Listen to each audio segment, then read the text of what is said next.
Very good afternoon, everyone. Welcome to our first CPD session for the new year 2021 with uLaw.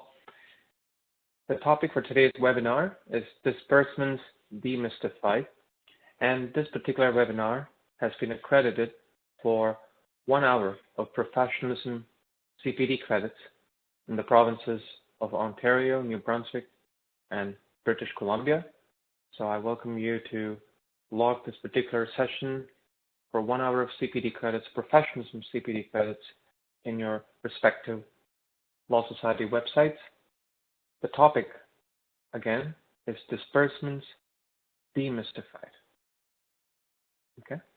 Please do use the chat window at any given time to ask any specific questions that you may have with regards to today's webinar, and we'll be more than happy to answer them. Like every other uLaw webinar, today's webinar starts with an agenda. Given the topic and the title about disbursements, we're certainly going to be talking about the concept of disbursements. I'm sure you already are aware of what these are. And then we'll talk about how best you can manage these disbursements, the opportunities that you have between managing the disbursements between your trust and your general account, and the salient features and benefits of using the trust account, of course, and the reduction in the bookkeeping, the invoicing, and some of the steps that are involved in recovering these costs. How you can then manage your disbursements using the general account, which is a good 90% of how it's being managed today in the legal business. Some of the types of these disbursements that you may already be privy to as you run and manage your business. And the last thing is, as you transact, as you accept and pay for these disbursements and recover these costs, the expected reports and documents from your respective law societies when it comes to bookkeeping, compliance, and reporting that's required as part of your audit process. So we'll talk about the expectations, the types of documents that you may be asked during an audit in order to better reflect how well you have managed your disbursements. Okay? So, as always, we want to start with a layman's definition of these disbursements. The expenses that you have incurred as a legal office or a law office on behalf of your client is what's considered to be a disbursement.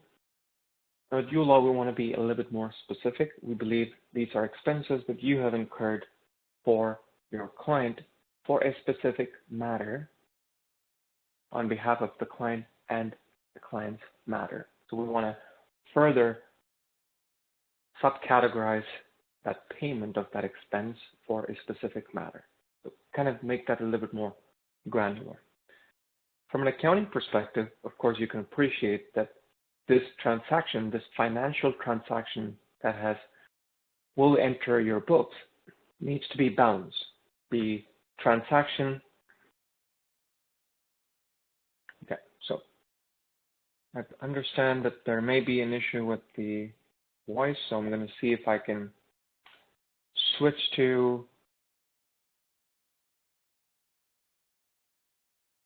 a different Bluetooth. Hopefully this is better. I'm going to try and be a bit more louder here.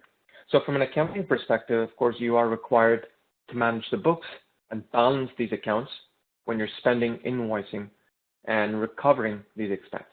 One of the most important aspects of the whole disbursement compared to, let's say, an office expense is the whole idea around how you recover this expense that you have incurred ahead of time, right? So we're certainly going to talk about how best you can position yourself, how best you can align your business processes so that you are recovering these payments in time. From a law society's perspective, especially from an audit perspective or from the expectation of how you manage your books of these disbursements, it's very straightforward and simple. The expectation is that you, as a legal office, are required to manage these books in certain pre-templatized reports which clearly articulate the information in the way that the Law Society auditors would understand it, because they've not been following your business right from the time you started. They're taking this sudden intervention, let's say, as early as after the first year of your being in business. And now they're trying to digest the discipline and the compliance of your bookkeeping by looking at these reports. And hence, the templatization to them is very important so that they can clearly understand and appreciate how well you have followed the expectations. And the reason I state that is because if you're using your own manual way of generating these reports, then we highly recommend that you look at the bookkeeping guidelines documents that are available online, and you can Google them, depending, of course, on the jurisdiction, on the province in which you're practicing. And law societies would provide you a wonderful preset template and clearly articulate their expectations of the various different reports, including documents that touch your disbursements, whether that's the fee book, whether it's the journals, whether it's the ledgers. There's a certain expectation of how that document needs to be templatized.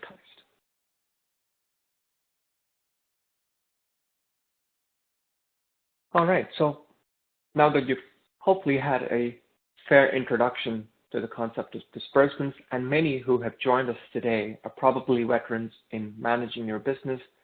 Some of you may have just started off your legal business, and I'm sure it's a good mixture of experience in today's audience. But regardless, one, it's a reiteration for those who already know. It's something new to set expectations for some who's just starting afresh. So we move along to really understanding how you, as a legal firm, can best manage your disbursements. How should you plan for it? Let's say you've done it in a certain way till 2020. How can you change it in 2021 and moving forward that can best benefit you, your legal business, and the profitability of your business? Now, the disbursement, like anything else, is a financial transaction. As part of managing a particular client's matter, there may be the opportunity for or the need for you to pay for certain expenses on behalf of that client's file, right? And that really is what the disbursement is. An example of that could be an application fee, a court fee. It is certainly not your purchase of a printer or your purchase of, let's say, A4 sheet paper that are required to run your business. So that's, of course, an office expense, and it cannot be necessarily related to a client-related expense. There are some extreme cases where these two can merge, and we'll probably talk about that in a different topic in a different webinar that we're preparing. But just to keep it straightforward and simple today, assuming that there are expenses that you need to pay for on behalf of managing a client's matter, as I mentioned, application fee, it could also be your travel time, it could also be, let's say, fax, or in some cases, maybe even the need for printers, or you may charge by the copies that you've printed. These are client-related, file-related expenses. Being a legal office in Canada, where, of course, legal offices across the globe give you this unique perspective of allowing you to manage these financial transactions from two distinct financial accounts. So you, as a owner of your legal business, I'm sure have already opened accounts, bank accounts with respective financial institutions, whether you're from Ontario or otherwise, so RBC, TD, CIBC, or even credit union banks that you may be working with. And when you declare that you are a legal office, you're a lawyer, you're a paralegal, you're looking to start this business, typically they would recognize that you have a need for two distinct accounts. One being a trust account, which is a very special account And the other, of course, would be your operating account, which is otherwise termed as the general account. In addition to these accounts, of course, you may request for, let's say, a business credit card. Some law firms that we work with even have two business credit cards. One could be your business credit card exclusively meant to be used for office-related expenses, and one business credit card that is exclusively used for client disbursements as appropriate. Right? Now, when it comes to managing disbursements, of course, this is an expense, and hence it's a financial transaction that is going to reflect in those bank accounts, whichever bank account that you have used. So let's say you write a check, and you write a check out of your operating account, which means, let's say it's a $100 application fee that you are paying as a legal office on behalf of a client's small claims matter. Then that particular expense or disbursement would reflect the debits and credits, the withdrawal of that $100 from your operating account. And that's the fundamental crux of the nature of that financial transaction. Now, that financial transaction, like all other financial transactions, has a few native characteristics that define that transaction, such as the date when that particular transaction occurred. So when did you pay for this? The amount of that transaction. In this case, we said $100, so that's the amount. Was there a tax component included? So if you're in the province of Ontario, there's the harmonized HST tax, then there's the GST, PST, and other provinces, of course, have their own provincial taxes that govern a payment. Some disbursements may not actually have a tax component. They may tax exempt, such as an application fee or a court fee. So it's important that all these characteristics of that particular expense, financial transaction, be well captured as part of managing your disbursement. In addition to when that transaction occurred, how much was the amount, another very important aspect of a disbursement is the characteristic around what was this for and who was this for, and a firmer subgranular item would be the type of matter for a specific client. Now, the reason why we talk about the granular step is often you may have a single client that eventually end up managing multiple matters for that same client. Okay? So it's important that you associate and park these disbursements or expenses very specific to that specific client and file or matter, however you like to call it. Because that makes it easier for you now to reconcile these transactions at the end of the week or the month. An important prerequisite, and I'm going to move away from the screen shortly, something to keep in mind, especially being the new year, this is a great time for you to start to reconsider all of the client-facing documents that you have. An important prerequisite to this whole concept of disbursements is, of course, the nature of and the matter itself, and most importantly, the engagement letter and the retainer letter that you have signed up with your client. For example, in certain cases, you might actually say that it's a flat fee, it's a fixed fee, and everything is included. There's no extra cost. So it really comes down to the nature of the actual matter itself and your understanding of how best you want to, how do I put this? How best you have financially obligated your client to work with your legal firm. Okay? So it all starts with the retainer or the engagement letter. The conditions or the rules of that retainer letter could be that you will highlight these disbursements and pay for them either using your operating account or your trust account. And if you do use your operating account, maybe you make it evident in that letter that says, as and when I incur these expenses or disbursements, I'm going to automatically reflect it in an invoice and either do the trust transfers and recoup the money if I have a retainer ahead of time, or it becomes now a client obligation that they pay you for that disbursement as soon as you generate that invoice within, of course, the invoice payment terms. That's also part of that retainer letter.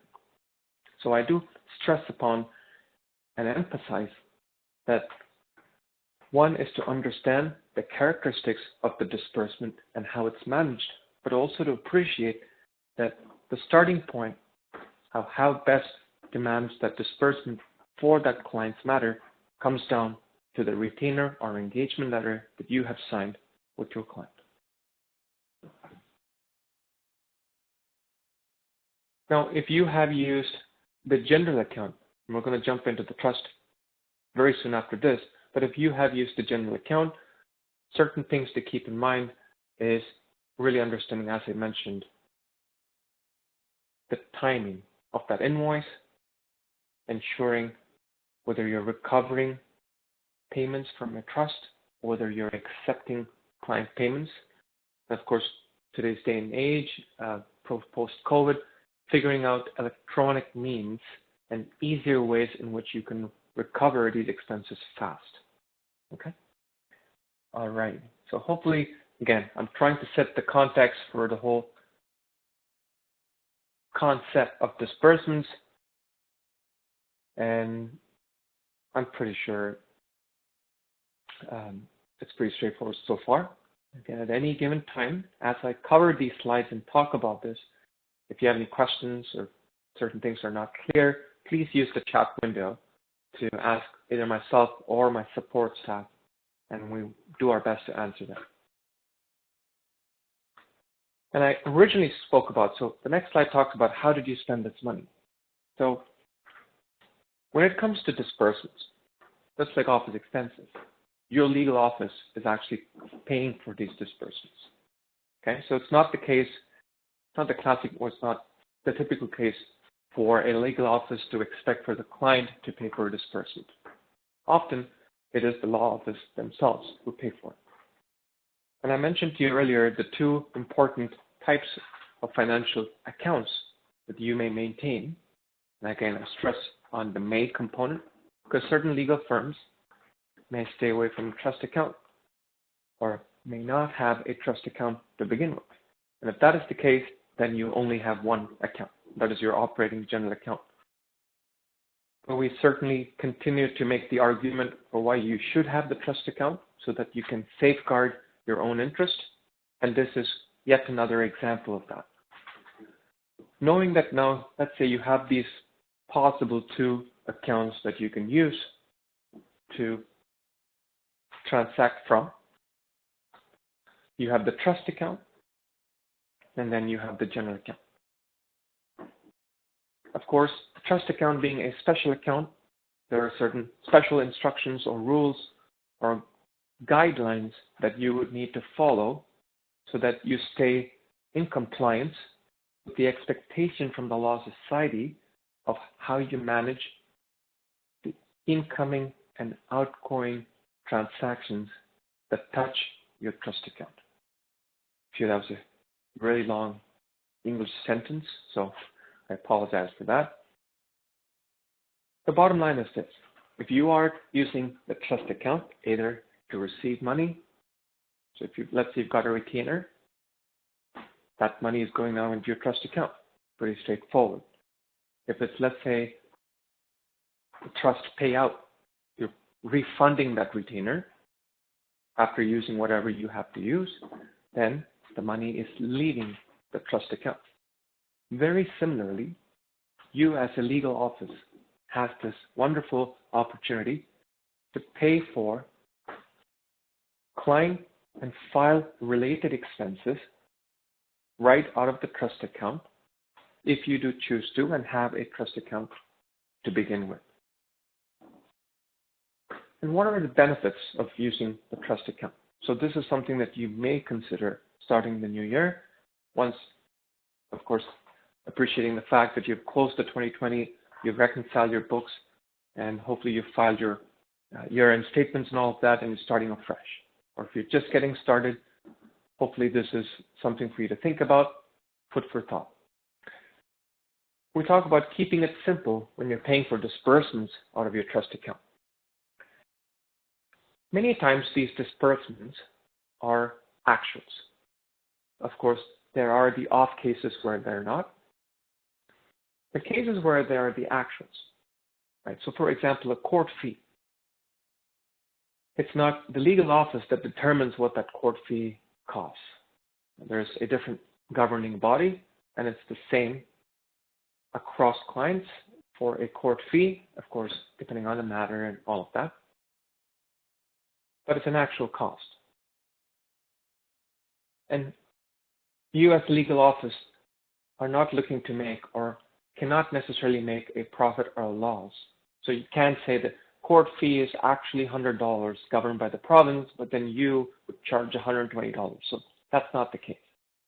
The court fee is $100, period, and you're just going to pass that fee cost to your client or make that as part of your overall financial fee. And if that is the case, we recommend that if you do have a trust account, that you use the trust funds to pay for it, which means that you receive a retainer upfront, because that's another prerequisite, because you don't want to use, without getting a retainer, you don't want to use someone else's fund to pay for this. So you accept a retainer, let's say $1,000, which is, in quotes, money in advance, where you're saying clearly that you understand the rules by which you have to pay. Any transaction that does touch trust account will be accounted for in your ledgers and journals and through the invoices that you share with your client. So accepting that initial retainer, and let's say now you have this $100 court fee as a possible disbursement, you can clearly pay that court fee through a trust check, for example. And if that's the case, what would happen is legal accounting makes it simpler for you by reducing that $100 directly from the $1,000 retainer that you had in hold for that particular client fund, leaving the trust balance, which is the legal lingo, at $900. Okay?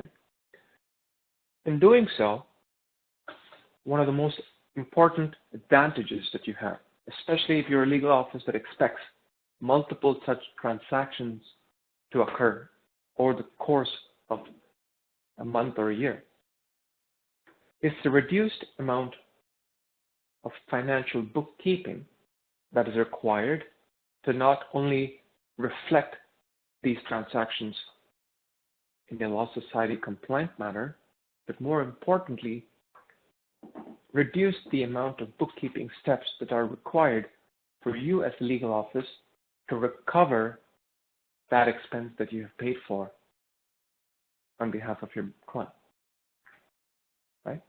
So if you've used a trust account, it was never your money to begin with, and hence you've used that money to just pay on behalf of the client.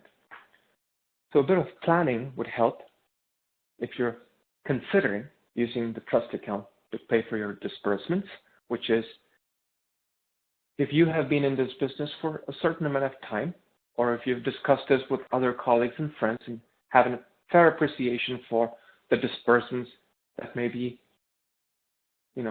pretty common for a type of area of practice of file that you're dealing with, that you maybe want to include that cost as part of that retainer.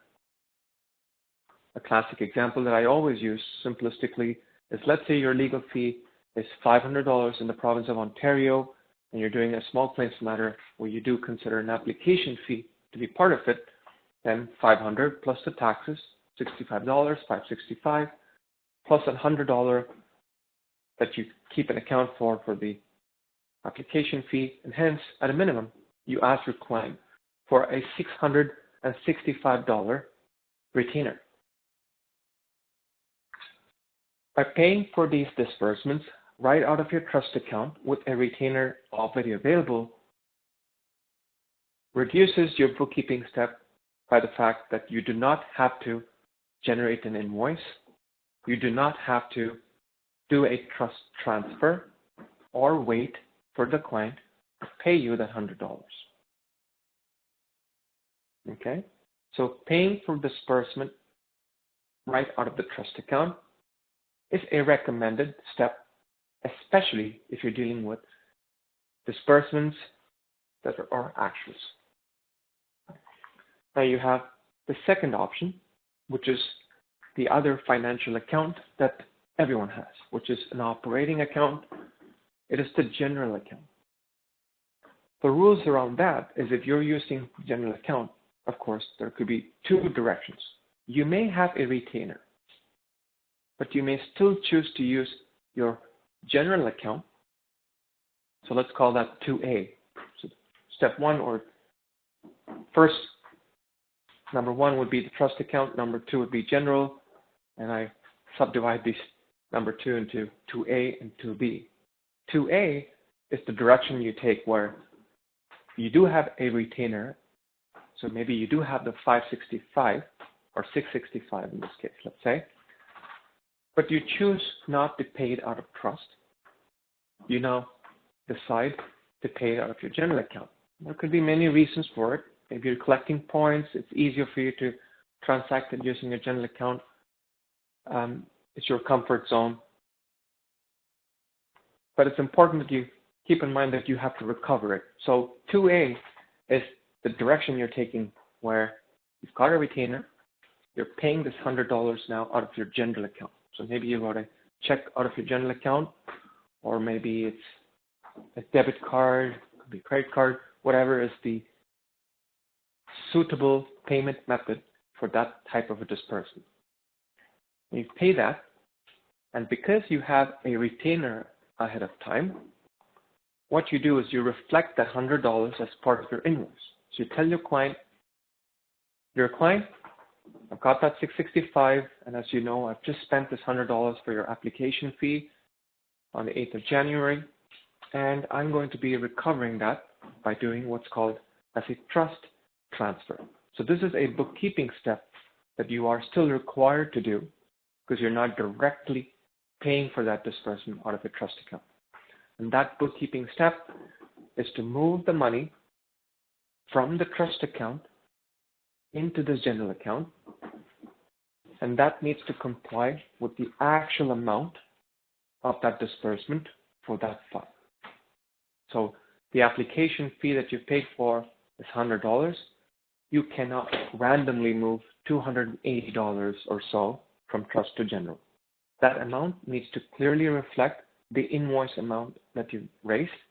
That may include the disbursements and may also include legal fees. But the recovery component needs to clearly internally reflect whatever expense that you've paid for. Okay? So 2A is where you pay for the expense from your general account, but you still have your retainer amount as a backup so that you don't totally lose out on the money and wait for your client to pay. You're not waiting for the client, but it's still an additional bookkeeping step compared to the trust payment, and that is to reflect and recover by moving the money from the trust account to the general account. Now let us consider another path, which is 2B. And this is where you do have the trust retainer, or let me rephrase that. You do not have a retainer. This is purely coming out of your general account. So we have certain legal offices that may say, well, I'm actually working with a friend or a friend's friend, and I completely trust and believe in them. I do not believe they would, fail me in my payments, and hence I did not use the trust account. In which case, let us say that same $665 is what you expect. You would have no money in trust account, right? You would first pay for this application fee of $100. you generate an invoice saying, "Dear client, I have paid an application fee on your behalf using my general account for $100, and now I request you to pay me this $100. Once again, I reiterate that how you get paid in the second version of that using the general account directly correlates with the engagement or retainer letter. If you have signed up with the client saying, as and when disbursements occur, I'll generate an invoice. In certain cases, you may say, I will accumulate all the disbursements along with the fees, and I will charge you 1 or 2, maximum 2 bills at the end of the matter. In which case, if you have paid for this, now this becomes even more important that you do record this transaction. If you have signed up an agreement letter with your client that says, I will not charge you the invoice as and when I incur disbursements, that I would do it after the file is completed, then you're taking that obligation on yourself and your legal firm to record, remember, and reflect through the invoice and recover at whatever time you close that file. And if this file is something that's going to go over a period of time, then you need to carry over that accounts receivable, for lack of a better term, over that time.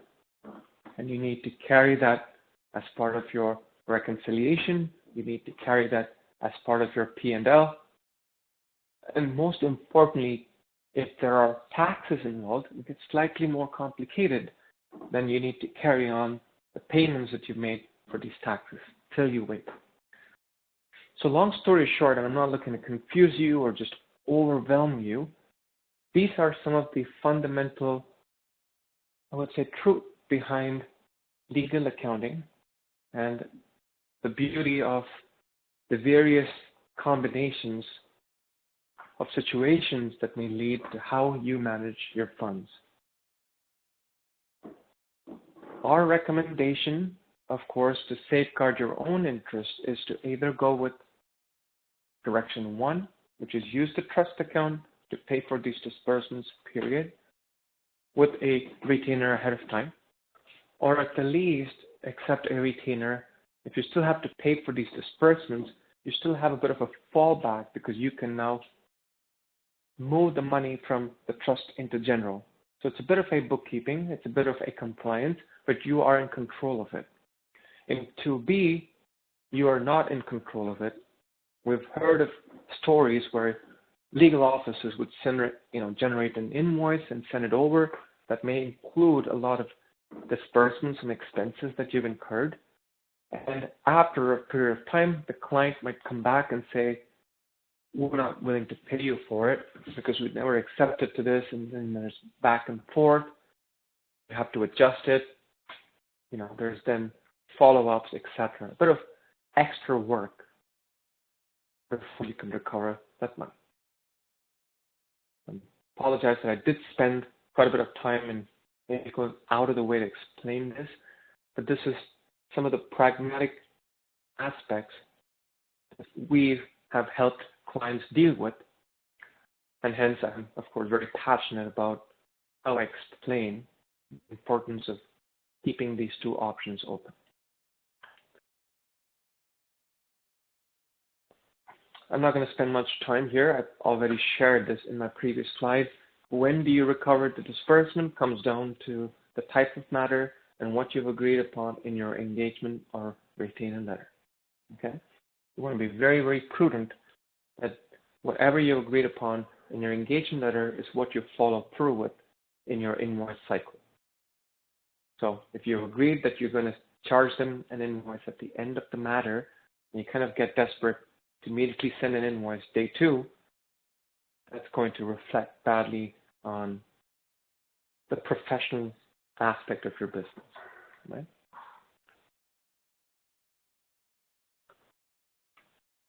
A side step, and I'll probably leave you with this, an important sidestep, especially if you've got, in today's day and context, is how you're getting paid.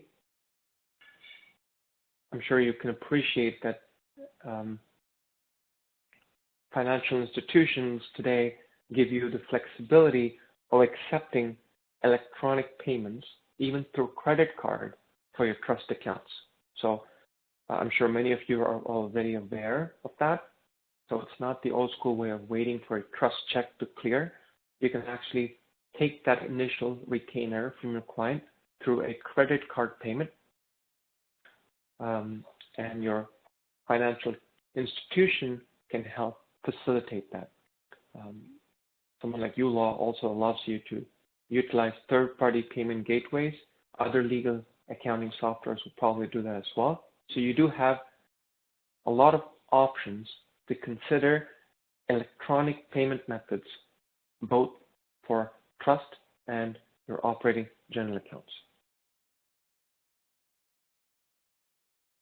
Okay, so we're about 35 minutes in, and we've talked about disbursements, the two major financial vehicles, I call them, that you can explore using, considering, of course, option 1 or 2A being a little bit more safeguarding of your money. 2B is being, extra careful in ensuring that you're working with the right client to begin with to safeguard your effort, time, and money. The types of disbursements, this also gives you the types of candidates to look up for if you're using the trust account to pay for these disbursements. If you're looking for the first option, then this slide helps as a bit of a guideline, if you will. Of course, this video, as always, and we've been doing this for several years now, this webinar is being recorded, will be available to you as early as next week. And I'll hold the slide share about the 37th minute so that you can review it. So as I mentioned earlier in one of my earlier slides, if it's a recovery of expense, if it's a disbursement based on actuals, then you could pretty much use both your trust and general account. But if it's either with a loss or a profit margin, if it's with a margin, then it's highly recommended to use the general account. If it's actuals, definitely trust is a great example that you could use. If it's not on actuals, if it's with the profit or loss margin, then it's better using the general account.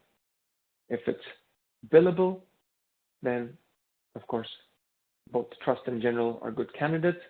But if it's, say, unit rate or even travel time, for example, then we prefer you use the general account to pay for it. So that's either 1 or 2A in today's examples.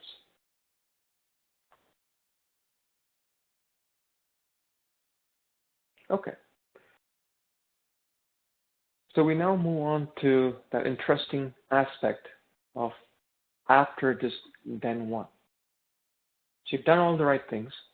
You've got the retainer agreement, done the disbursements, you've practically moved the money the right way. But what's important for you to plan, if you do not have a legal accounting system, for example, to help you with this, and if you're doing this a bit of a manual, semi-manual way, is that you are required to record, reflect, and recover. The 3 R's we talk about quite often in our uLaw webinars. And it's important how you record this, because I'm going to introduce the 4th R. So record, reflect, recover, and the 4th R is this, which is report. And the 4th R of reporting comes from the 1st R of how you recorded that transaction to begin with. So if you've written it down on a piece of paper, or if you've entered it into an Excel sheet, if you used an accounting software that gives you first need to understand what the Law Society's bookkeeping template requires you to provide in. And if you can stick to that, as I mentioned, that template that's expected out of you, your audits are going to be faster, your auditor is going to be happier, and you're going to get through that audit process faster. Because it reduces the amount of explanation and justification that you have to provide if you can simply provide the information in the expected format. So when it comes down to the ledgers, and again, these are just big legal buzzwords or accounting buzzwords, not even legal. Ledgers, journals, are just accounting words that everyone can talk the same language. So when an auditor asks you for a ledger, all they're asking for is how have you recorded, and as I mentioned, the characteristics of that transaction, or simply put, the data components that go into that report. So any report, if you take that into matter, has certain key data components.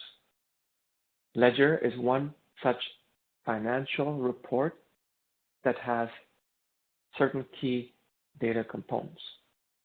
A trust ledger is a special legal accounting report that has its own special data components.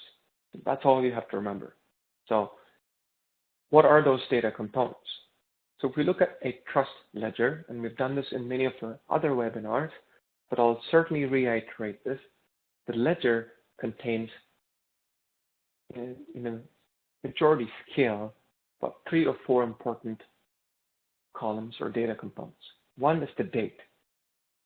So if you're doing this manually, then make sure that you write down the date when you receive that retainer, because it then makes it easier for you to reflect against your financial transaction when you're reconciling. Because if you've written down January 6th, or if it's only reflected Jan 8th, then you need to consider the difference in the date.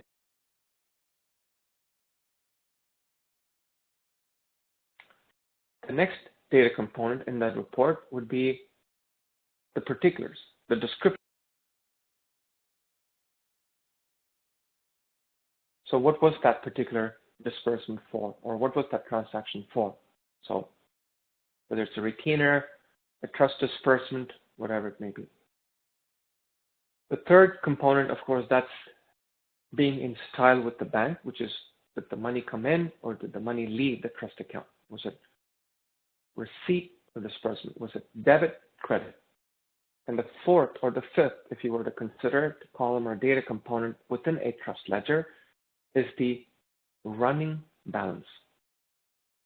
So as of Jan 1st, what was the trust amount left in that particular client's account? And let's say you had a few dates go by and a few transactions go by. As of Jan 8th, with the pluses and minuses, what is the running balance? What's the money now left in that account? That's a very important component that auditors are looking for. Okay? And I mentioned this because if you're going to be using the trust account for your disbursements, then it would automatically reflect in the column of disbursements in your trust ledger. Okay? The general ledger contains pretty much the same data components. It contains the date. It contains the description or the particulars for what was that transaction for. It also has expenses. So this includes, most importantly, the tax component of it.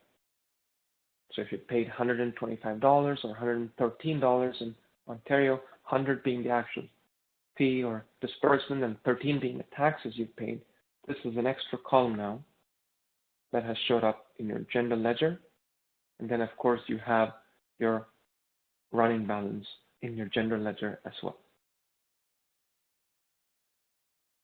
If you are using a legal accounting system, whichever accounting that system that may be, these software are well tuned to deliver and produce these reports in the expected template and the expected data components, the expected columns, the way the Law Society expects it from you. So that's a big advantage of exploring the purchase or the use of a legal accounting system. Now, another important, again, accounting lingo, accounting document is the Disbursement Journal. The journal is slightly different from the ledger, so takeaway from today would be two major subcategories of accounting documents, and that applies to legal accounting too, ledgers and journals.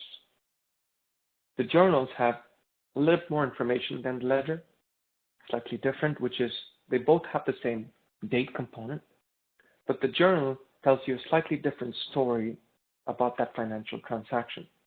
And the auditors, if they choose to ask you for, are looking for that specific information. That's why they ask you for the journal. And that is the method of payment. And if you notice in my previous slide, when I looked at ledgers, you did not see a column both on your trust and your general, which talked about create, date, what was it for, what is the amount, what's the running balance. There's no concept here of how did the client pay you? What is that retainer check number? Okay? That's what gets reflected in your journal. So if you're in a trust disbursements journal, for example, you have the concept of date, the method. So if you're putting check, or today it could be credit card, who was this paid to? The purpose and the total amount. So one of the most important differences in this, of course, is the how and who is reflected in the journal. The same thing goes for your general journal, or general receipts journal, general disbursements journal. Disbursement, of course, is you having paid for it. Receipt journal is where you receive money into your general account.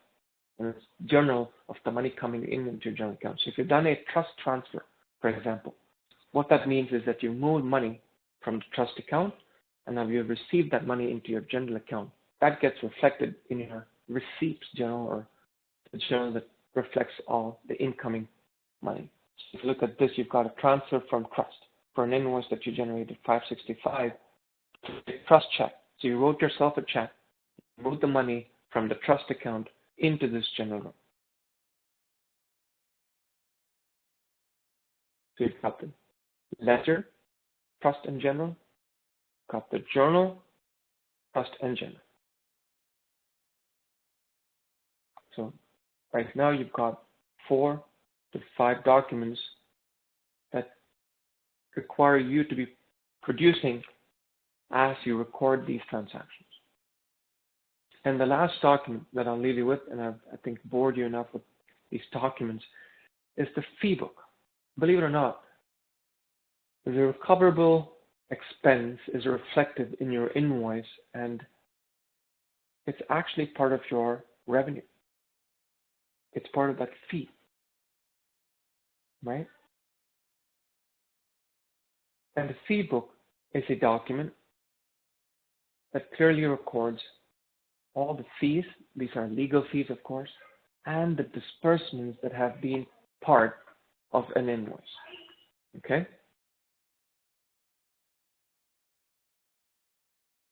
And what are the important data components of a fee book? They are the date, of course, the invoice number, who was the client, what was the fee, what was the disbursement, jurisdictional taxes, and the total. This is an example taken out of the fee book example from the Law Society of Ontario, that you would find similar templates, very similar data components, and the columns may differ in how, which comes first and which comes next, but the overall data components we find to be fairly similar across provinces. So kind of really demystifying that. So you've got 2 ledgers, possible of 3 journals, and then a fee book. So a total of 6 documents, let's give or take. So it's not a lot once you've figured out the process of how you plan to generate these documents. And what's fundamental to how you report is how you record. So it's very important, especially doing this the manual way today, or even if you're doing this using an accounting software or legal accounting software, that you take the time to enter the information that is being asked in the data entry screen within your legal accounting software. Because most of the data components that are being asked will certainly have a purpose automatically reflecting it in these documents. So a data entry screen where you're entering a retainer asks you for the date, that shows that that date component is going to be automatically reflected in your trust ledger. You don't even have to worry about it. You just enter it as and when it happened. And the reporting happens automatically in most of the legal accounting software, uLaw being no exception to that. And that's kind of my final screen, if you will, is to talk about the legal accounting software. As a legal practitioner, yes, you do have options. Especially if you're looking to utilize the trust account, a legal accounting software becomes that much more important because it does allow you to manage trust and general as expected. The other aspect of the legal accounting software is the reporting and the templatization that is now more specific to the need of the law society and this profession of legal practitioners. The legal accounting software is not something that's used by other professionals. It's not used by painters. It's not used by other professionals or outside of the law society or outside of legal practitioners. And hence, it's kind of purpose-built based on the templatization of the reports. So that means reduced amount of time on your behalf working on these reports. And coming back to today's topic of why it's important that you manage these disbursements, and I'll leave you with this.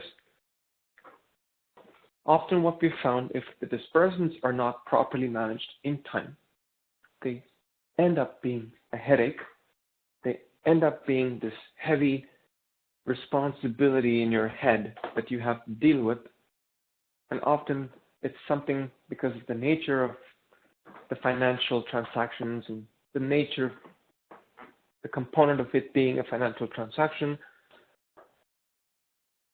leads itself sometimes to be procrastinated, and that adds further fuel to the agony of not having maintained proper books. I hope I'm making sense. So January is always a great starting point to not only learn, but also correct. Or if you've been doing the right way and you've done your due diligence and you've gone through a few audits yourself, that January is also a way of exploring other process efficiencies within your legal business to make it more profitable for you. So you might be compliant, and that's a great tick to your overall business capability. But let's say if you're still dealing with checks, and maybe now is the time to explore the use of electronic means to take funds in. Okay? And the benefits, of course, of managing a disbursement, the bottom line, is that a well-managed disbursement automatically reflects in your profit margin.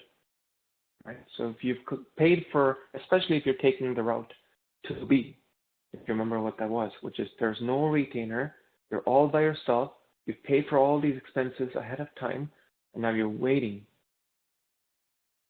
You're at the mercy of the client to do the right thing of paying you. Sometimes they may not pay you on time, and hence the money that you should have recovered in January ends up in April, which means that your taxes and your profitability for that month is not right because you've not recovered that money and it shows as an expense, and hence it adds to the bottom line of your expenses that reduces your profit, and hence managing disbursements on time directly, we believe, correlates to your profit margin.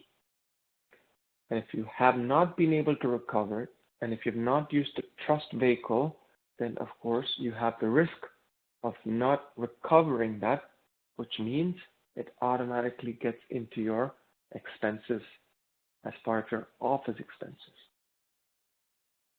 Okay, so it's very important that you record these transactions, especially disbursements.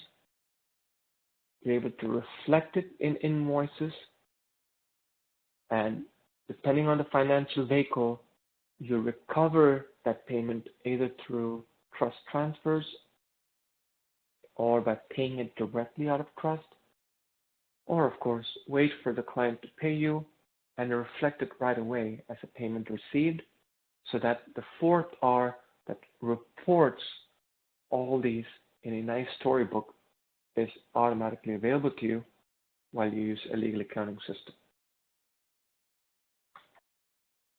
Okay. So with just a few minutes more left, and again, I wanted to stress upon the need for disbursements rather than showcase the product, because again, we of course manage this in a very simple process.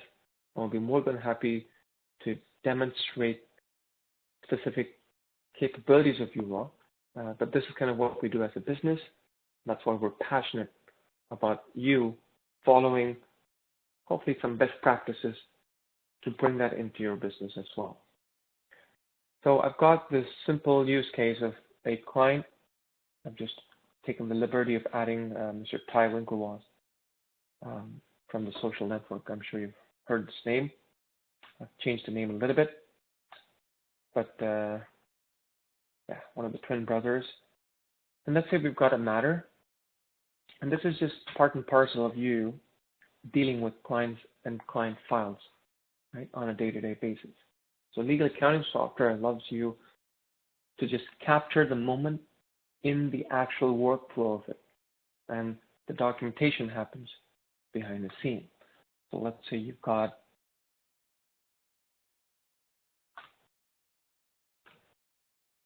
Ty versus Mark Zuckerberg, let's say, matter. It's definitely not a small claim, so it's something else, but for lack of time, I'm just going to go ahead and say it's that. Let's take the first step, which is my preferred step, accept a retainer. That's Mark Zuckerberg, why not? So, or it's Ty, sorry, that's your client. So we're going to get a retainer. As you can see, the data components that go back into those ledgers and journals. So when did you receive it? So you can always backdate this. The amount that you received, the method that goes into the journal aspect of your backend. So let's receive, you've got a trust check, and which financial account does this touch? If you are a business that has multiple trust accounts, then please make sure you're choosing the right trust account. And if someone else paid on behalf of Ty, you can put their name in so that the retainer receipt can be made in their name. Or if Ty paid for it himself, leave it empty, generate a retainer receipt. Of course, a very important law society document, safeguards your interest as a law office as well. Then you move on to the next step, which is, of course, generating, I've taken the liberty of assuming that there's a retainer letter in place. But let's move on to, so here is the retainer receipt. You can see you can templatize this however you like. Made for the name Ty, his address, the amount, you've got your own signature, you can get his, and this is so far electronic. You can accept that through credit card as well, if checks are not easier these days. And let's move on to a disbursement. So I'll say add disbursement, and I'll pay from trust. I'll say this is a $300 trust check for an application fee paid to the Ministry of Finance. I can even print that check, and I'm going to skip that. So now you've had a disbursement paid out of your trust, and hence you have to see that this $1,000 is going to reduce in a few seconds to $700. So you've got $1,000 retainer and a $300 coming out of the trust. But if I were to generate a trust ledger, which is a compliance document readily available in uLaw as downloadable reports, because each and every recording of that transaction automatically is converted into the report. So let me go ahead and choose this month, January.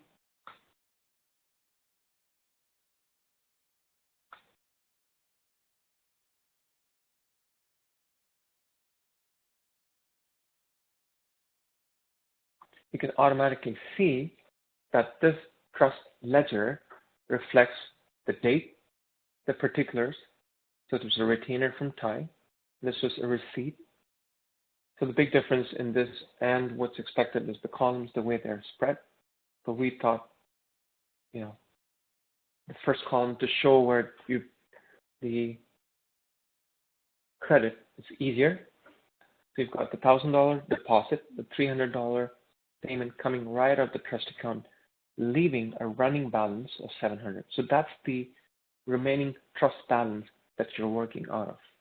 Okay, so if you've got a legal fee now of $800, what that means is that you do need to require a payment for that extra $100. You only have $700 to withdraw from your trust account because you've already used the $300 from your trust. This is our first route that we mentioned. And let's say for that application fee, you use the trust account. Again, you can mix and match within a matter. Maybe the next one is coming out of your general account. Maybe this is because it's a unit rate. Actually, let me do a unit rate disbursement. And I'll say tax converts automatically, and I'll say for 100.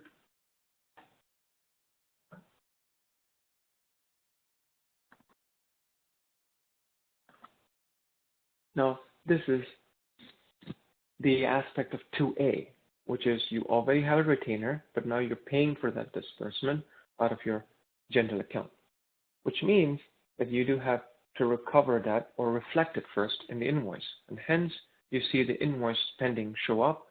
Let's do a finalization. I'll skip the preview because we are running out of time. And now this is the second component, which is the reflecting aspect of it. So you've recorded it. Now you're reflecting it through the invoice.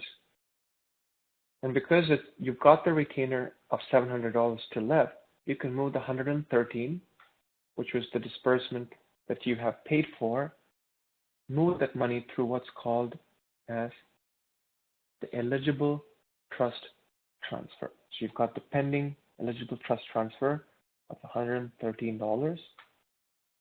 I'll quickly highlight the invoice.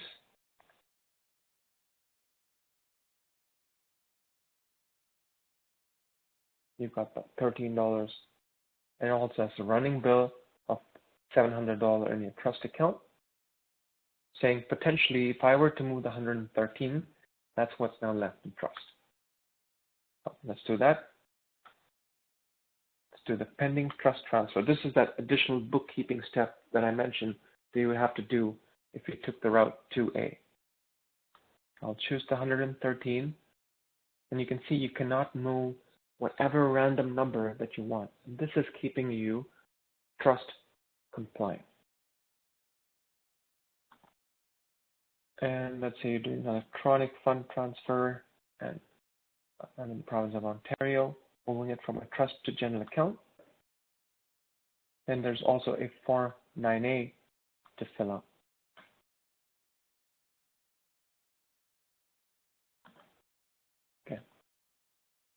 If that is being done, then it results in the compliance document. I'm going to leave you with this. Let's do that same trust ledger. Now you've got that $113 as a general disbursement that was paid and recovered, and hence should reflect in your ledgers and your journals. There's that. Oh, my bad.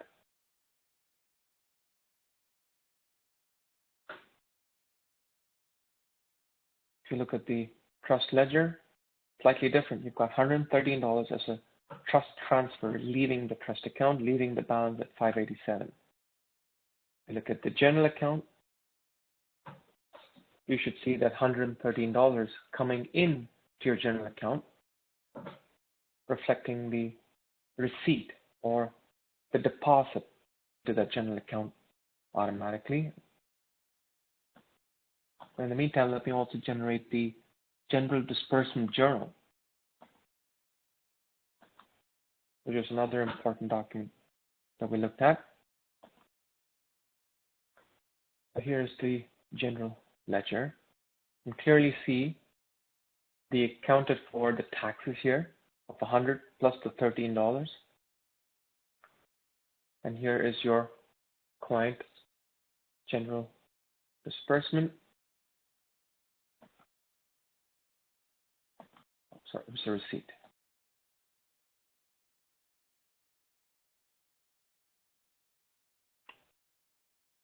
And the final document, because again, this is an accounting aspect of it, is also capturing the taxes that you've paid and you received from your, as part of your legal business. And hence, anytime you result $13 that you've paid for, you can see for Mr. Tai Winklevoss, you've got the $113. And the method, which is the important aspect of the overall journal, is through an electronic fund transfer. Okay, so long story short, disbursements are an integral part of your legal business, and we highly encourage you to do what's the right thing to stay compliant, stay profitable, and improve those efficiencies around how you manage the disbursements. And this webinar is recorded, will be available to you. And if you have any further questions about uLaw or how best we can serve your legal accounting practice management needs, feel free to reach out to us on our website. And I thank you, everyone, for joining me in our first webinar for the new year. Wishing you and your family a fabulous year ahead, and look forward to seeing you in our next webinar next week. Thank you.